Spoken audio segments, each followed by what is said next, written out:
షర్మిల సునీత చేస్తున్నది చాలా తప్పు. వైఎస్ఆర్ సోదరిమల వైఎస్ ఇంటి ఆడపడుచులు ఇలా మాట్లాడడం బాధగా ఉంది. నేను ఆ ఇంటి ఆడపడుచుగా వాళ్ళని నిలదీస్తున్నా. వివేకాను అవినాష్ చంపడం చూశారా? హంతకుడు కూడా మాటలు విని ఆరోపణలు చేస్తారా? అవినాష్ ప్రజల మనిషి, కడప కోసం ఎంతో చేశాడు అని అన్నారు. అనవసరంగా అవినాష్ని దినమంతా హత్య చేసినాడు అని చూసినారా? వాళ్ళు హత్య చేసినట్లు ఎవరు వాళ్ళకి ప్రూఫ్ చూపించారండి? ఎవరైతే హత్య చేశాడో వాడేమో బయట తిరుగుతున్నాడు. వాడు చెప్పిన మాటలు నమ్మి వీళ్ళు డిసైడ్ చేసేస్తారా? వాళ్ళేనా డిసైడ్ చేసేవాళ్ళు? మరి జడ్జిలు, కోర్టులు ఎందుకండి? ఆ చిన్న పిల్లోడు వీళ్ళకంటే 10 ఏళ్ళు చిన్నోడు. అటువంటి వాడిని జీవితం అంతా నాశనం చేస్తున్నారు ఈ ఆడపిల్లలు ఇద్దరు. కొంచెమన్నా ఎంపతి ఉండాలండి. వాళ్ళలాంటి పిల్లోడే కదా, మా ఇంట్లో పిల్లోడే అబ్బాయి కూడా. మరి వాళ్లకు పిల్లలు ఉన్నారు, వాళ్ళ జీవితం అంతా ఎంత పాడు చేస్తున్నదో ఒకసారి షర్మిలమ్మ కానీ సునీతమ్మ కానీ ఆలోచిస్తే వాళ్ళకి అర్థమవుతుంది.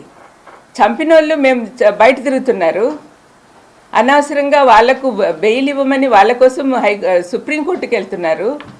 కానీ ఏ పాపం చేయని మా భాస్కర్ అన్నేమో సంవత్సరం నుంచి జైల్లో ఉన్నాడు. అవినాష్కేమో బెయిల్ రద్దు చేయాలని వీళ్ళు తిరుగుతున్నారు. ఇదేం న్యాయం అండి? వింటున్న మీరన్నా చెప్పండి.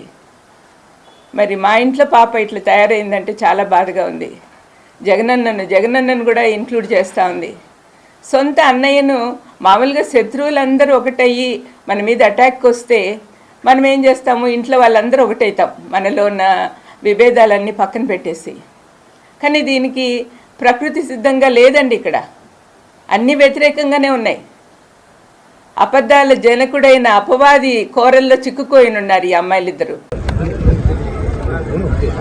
మేము ఆధారాలు లేకుండా మాట్లాడటం లేదు. విమలమ్మ గారు మా మేనత్తే.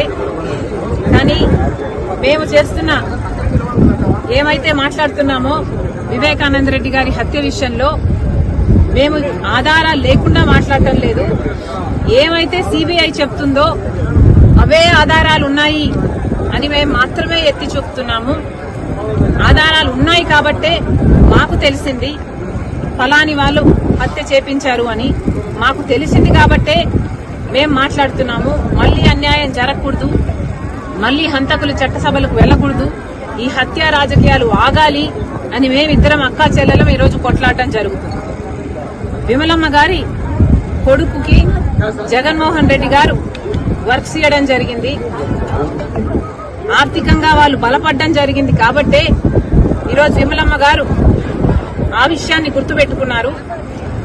కానీ చనిపోయింది సొంత అన్నని వివేకానంద రెడ్డి గారు తనకు ఎంత చేశారో అన్న విషయము విమలమ్మ గారు మర్చిపోయినట్టున్నారు. వయసులో పెద్దపడ్డారు, వయసు వచ్చింది, మర్చిపోవడం సహజమే, మర్చిపోయినట్టున్నారు. అందులో ఎండాకాలం కాబట్టి ఇలాంటి మాటలు మాట్లాడుతున్నారు. ప్లీజ్